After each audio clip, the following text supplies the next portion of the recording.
দাঁড়িয়ে পেশাব করলে কি গুনাহ হবে? গোসলের পানির ছিটা কারো গায়ে পড়লে কি নাপাক হয়ে যাবে? পুরাতন বা ছিঁড়ে যাওয়া কোরআন কি করব? শ্বশুরকে কি আব্বা বলা যাবে? আর তার সাথে কতটুকু পর্দা করতে হবে? সুদভিত্তিক ব্যাংকে চাকরি করে নামাজ পড়লে কি নামাজও কবুল হবে না? কারো গায়ের উপর দিয়ে হেঁটে গেলে গুনাহ হবে কিনা? মুসলিম ছেলে মেয়েদের লক্ষ্মী ছেলে বা লক্ষ্মী মেয়ে বলা যাবে কিনা?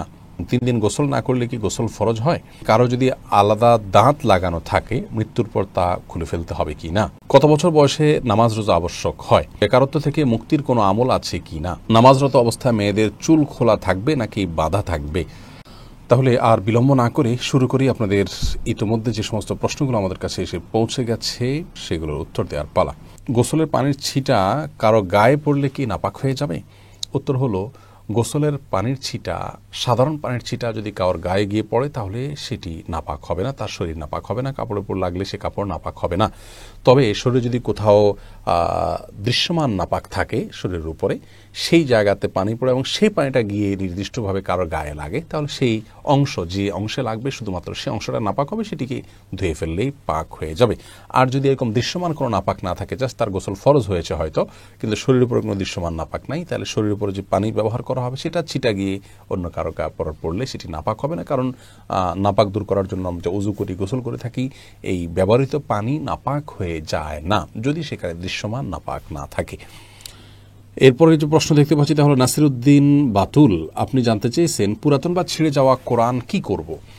দেখুন, পুরাতন বা ছিঁড়ে যাওয়া কোরআন, আমাদের কোরআনের ব্যাপারে আমাদের করণীয় সম্পর্কে ইমাম মোহাম্মদ রাহিমাহুল্লাহ সহ অনেক বড় বড় ইমামগণের মত হলো সেটি আমরা কবরে বা এমন কোনো জায়গায় মাটিতে পুঁতে রাখবো যেখানে সচরাচর মানুষ পাড়া দেয় না। আস্তে আস্তে সেটা মাটিতে থাকতে থাকতে মাটির সাথে মিশে যাবে। কোরআন যদি ছিঁড়ে যায় বা ব্যবহার অনুপযোগী হয় তাহলে সেক্ষেত্রে আমরা এই কাজটা করতে পারি। আর এর বাইরে অনেক ওলামা ইকরাম পুড়ে ফেলারও পরামর্শ দিয়েছেন। তাদের দলিল হলো সহিহ বুখারীতে একটি হাদিস বর্ণিত হয়েছে, আমরা অনেকেই জেনে থাকবো, যে ওসমান রাদিয়াল্লাহু তাআলা আনহুর শাসন আমলে যখন কোরআনের কিছু কপি নিয়ে সমস্যা দেখা দিচ্ছে, অর্থাৎ কোরআন যেহেতু কয়েক আপনার উপভাষায় নাজিল হয়েছে, সেই উপভাষাগুলোতে কোরআনে কিছু কপি করা হয়েছে, পরবর্তীতে কিছু জটিলতা দেখা দিল, তো একটি রেখে বাকি কপিগুলোকে একত্র করে সাহাবায়ে কেরাম পুড়ে ফেলেছিলেন। তো যেহেতু সাহাবায়ে কেরাম কোরআন যখন ব্যবহার অনুপযোগী হয় সেটাকে পুড়ে ফেলার আমল তাদের থেকে প্রমাণিত হয়েছে, সেজন্য অনেক ওলামা কেরাম যে পুড়ে ফেলা যাবে। তো আমাদের সমাজে আজকাল প্রতিবাদের ভাষা হিসাবে মানুষ পুড়ে ফেলে, সেই জায়গা থেকে আমাদের ওলামা কেরাম সচরাচর নিষেধ করেন যেন পুড়ে না ফেলে বরং দাফন করা হয়। এ হলো কোরআন যদি ব্যবহার অনুপযোগী হয় সেক্ষেত্রে আমাদের করণীয় সম্পর্কে বিস্তারিত আলোচনা। বদির আলম, আপনি জানতে চেয়েছেন শ্বশুরকে কি আব্বা বলা যাবে আর তার সাথে কতটুকু পর্দা করতে হবে? দেখুন, শ্বশুরকে বাবা বলা যাবে, কোনো অসুবিধা নেই। আল্লাহ রাব্বুল আলামিন কোরআনে হাকিমে যে বলেছেন উদউহুম লিআবাইহিম হুয়া আকসাতু ইনদাল্লাহ, অর্থাৎ সন্তানদেরকে তাদের বাবার, জন্মদাতা বাবার সাথে সম্বন্ধ করে তাদেরকে ডাকো, অন্য কাউকে বাবা ডেকো না, তাদের বাবা হিসেবে অন্য কাউকে সম্বোধন করো না। এখানে যে আল্লাহ রাব্বুল আলামিন নিষেধ করেছেন অন্য কাউকে বাবা বলতে, তার অর্থ হলো অন্য কাউকে বাবার জায়গায় যদি কেউ বসান এবং ধরুন সার্টিফিকেটে, পাসপোর্টে, এনআইডিতে এবং বিভিন্ন ডকুমেন্টসে এবং মানুষের সামনে যদি এমনভাবে অন্য কারোর নাম বাবা হিসাবে তিনি পেশ করেন যে তাকেই বরং সমাজের মানুষ তার জন্মদাতা মনে করেন, সেটি নিষেধ।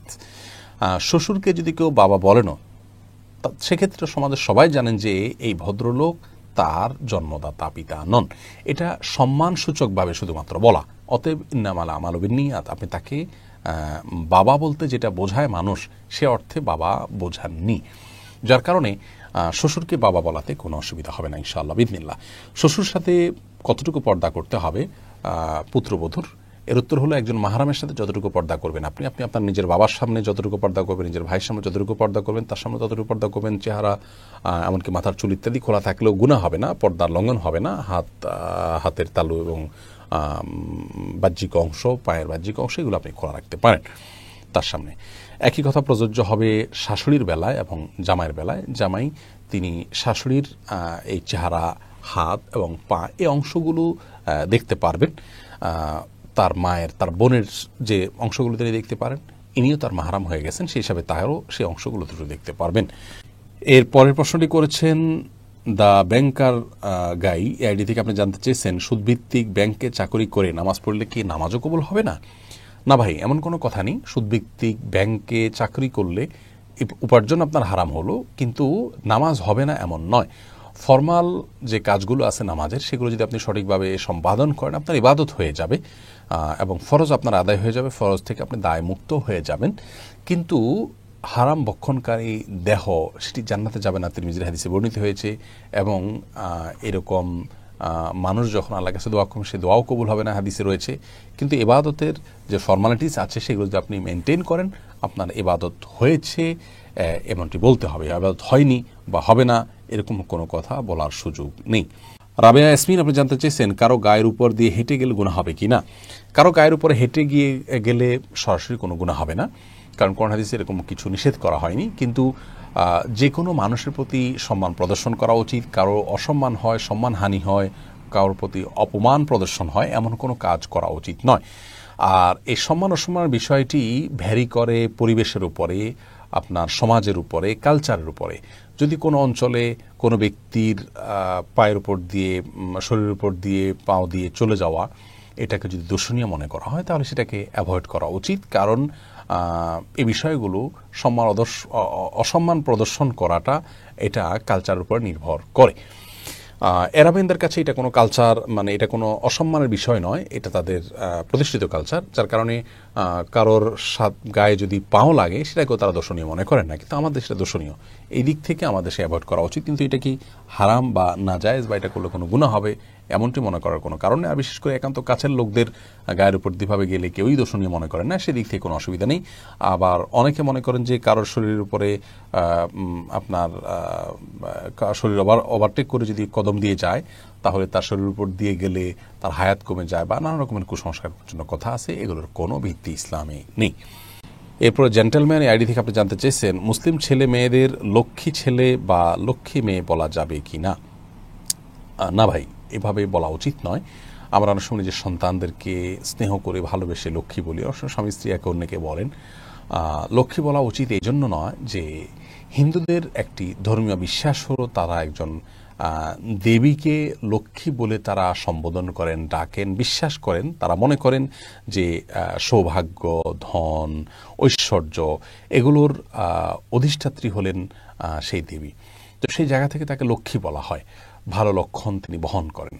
তো নিজের সন্তানকে বা প্রিয় কোনো মানুষকে যদি আপনি লক্ষ্মী বলেন, কেমন যেন আপনি সেই বিশ্বাসকে স্মরণ করে তাকেও ভালো লক্ষণ বহনকারী ওই দেবীর মতো, যদি আপনি এরকম মনে করে করছেন না কিন্তু তার সাথে সাদৃশ্য হচ্ছে, সে বিশ্বাসের সাথে কিছু দিক থেকে বাহ্যিকভাবে হলেও মিলে যাচ্ছে।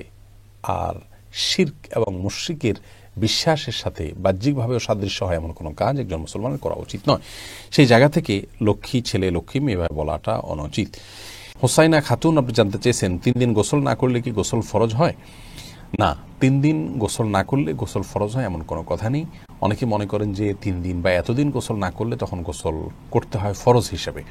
গোসল ফরজ হয় শুধুমাত্র মেয়েরা মাসিক থেকে পবিত্র হলে এবং সন্তান প্রসব পরবর্তী যে ব্লিডিং আছে সেটি থেকে পবিত্র হলে এবং নারী পুরুষ উভয়ের বীর্যপাত হলে সহবাসের পর, এই জায়গাগুলোতে গোসল করা ফরজ বা আবশ্যক। এছাড়া এতদিন গোসল না করলে গোসল আবশ্যক হবে এমন কোনো কথা নেই। কেউ গোসল করা ছাড়া 5 দিন, 7 দিন, 10 দিনও যদি থাকেন তারপরেও গোসল ফরজ হয় না। তবে হ্যাঁ, এরকম দীর্ঘ সময় গোসল না করে থাকা এটা অনুচিত, কারণ পরিচ্ছন্নতা এটা ঈমানের অংশ, এটা নেকামলের অংশ। সেই জায়গা থেকে যত অল্প সময়ের মধ্যে সম্ভব, বিশেষ করে গায়ে যখন দুর্গন্ধ হয়, ঘামের গন্ধ হয়, তখন ঘামের গন্ধ এবং শরীরের ময়লা ইত্যাদি এগুলো দূর করবার জন্য গোসল করা উচিত। বিশেষ করে আজকাল আমরা মানুষের মাঝে যেতে হয়, মসজিদে যেতে হয়, তো শরীরে দুর্গন্ধ নিয়ে গেলে অন্যের কষ্টের কারণ হবে, সে কারণে গোসল করা উচিত। সেটা 1 দিনে হোক, 2 দিনে হোক বা যতটুকু সময় সম্ভব, কিন্তু এত সময়ের মধ্যে না করলে গোসল করা ফরজ হয়ে যায় এমন কোনো কথা নেই। সাইদা জাহান জানতে চেয়েছেন কারো যদি আলাদা দাঁত লাগানো থাকে মৃত্যুর পর তা খুলে ফেলতে হবে কি না। কারো যদি আলাদা দাঁত লাগানো থাকে তাহলে মৃত্যুর পর সেই আলগা দাঁত বা পৃথক দাঁত সেটি খুলে ফেলা ভালো, বিশেষ করে সেটা যদি মূল্যবান কোনো ধাতব বস্তুর হয়। কিন্তু এটি আবশ্যক বা ফরজ ওয়াজিব কোনো বিষয় নয়। বিশেষ করে সাধারণ কোনো নর্মাল যদি কোনো হয় তাহলে সেক্ষেত্রে সেটি খুলে রাখা আবশ্যক নয়। এর পরের প্রশ্ন হলো দাঁড়িয়ে পেশাব করলে কি গুনাহ হবে? দাঁড়িয়ে পেশাব করলে সেটা অনুচিত এবং অনুত্তম হবে। কারণ হলো দাঁড়িয়ে পেশাব করলে তার ছিটা আমাদের গায়ে এসে লাগে, অথচ পেশাবের ছিটা থেকে বাঁচার জন্য নবী করিম সাল্লাল্লাহু আলাইহি ওয়াসাল্লাম তাকিদ দিয়েছেন। কবর আযাবের অন্যতম একটা বড় কারণ হলো পেশাব থেকে ভালো করে পরিচ্ছন্ন না হওয়া। এই জায়গা থেকে দাঁড়িয়ে সচরাচর পেশাব করা উচিত নয়। রাসূল আকরাম সাল্লাল্লাহু আলাইহি সাল্লাম সম্পর্কে আমাদের আয়েশা রাদিয়াল্লাহু তাআলা বলেছেন, এবং তিরমিজিতে হাদিসটি বর্ণিত হয়েছে। তার ভাষ্য হলো এরকম যে তিনি বলেছেন, নবী আলাইহিস সালাম দাঁড়িয়ে পেশাব করতেন। এই কথা কেউ বললে তোমরা বিশ্বাস করবে না। সেই জায়গা থেকে দাঁড়িয়ে পেশাব করাটাকে অ্যাভয়েড করা উচিত এবং উত্তম। তবে সৌদি আরবের উলামায়ে কেরাম, বিন বাজ, ইবনে উসাইমিন রাহিমাহুল্লাহ সহ অনেক উলামায়ে কেরাম বলে থাকেন যে কেউ চাইলে দাঁড়িয়ে পেশাব করতে পারেন, বিশেষ করে পেশাবের ছিটা ইত্যাদি আসবে, নাপাক হয়ে যাবে, তার কাপড় শরীর লেগে যাবে, এরকম আশঙ্কা যদি না থাকে তাহলে সে অবস্থায় দাঁড়িয়ে পেশাব করাতে অসুবিধা নাই তারা মনে করেন। তার কারণ হলো বুখারীর একটি হাদিস রয়েছে, যে হাদিসে নবী করিম সাল্লাল্লাহু আলাইহি সাল্লাম কোন একটা ময়লাযুক্ত এলাকাতে যেখানে বসার পরিবেশ ছিল না সেখানে দাঁড়িয়ে তিনি পেশাব করেছেন। এই হাদিসটাকে তারা ব্যাপক অর্থে নিয়ে থাকেন, কিন্তু প্রথম মতটি অধিকতর বিশুদ্ধ এবং দলিল থেকে আপনার দলিল সমৃদ্ধ বলে আমাদের কাছে মনে হয়। অতএব সচরাচর এবং সাধারণ অবস্থাতে দাঁড়িয়ে পেশাব না করে বসে পড়াই উচিত। রাসূল আকরাম সাল্লাল্লাহু আলাইহি ওয়াসাল্লাম স্বাভাবিক অবস্থায় সেটিই করতেন। হ্যাঁ, বিশেষ কোনো কারণে কোনো জায়গায় বসা পরিবেশ নাই, এরকম হলে সেখানে দাঁড়িয়ে পেশাব করা যেতে পারে।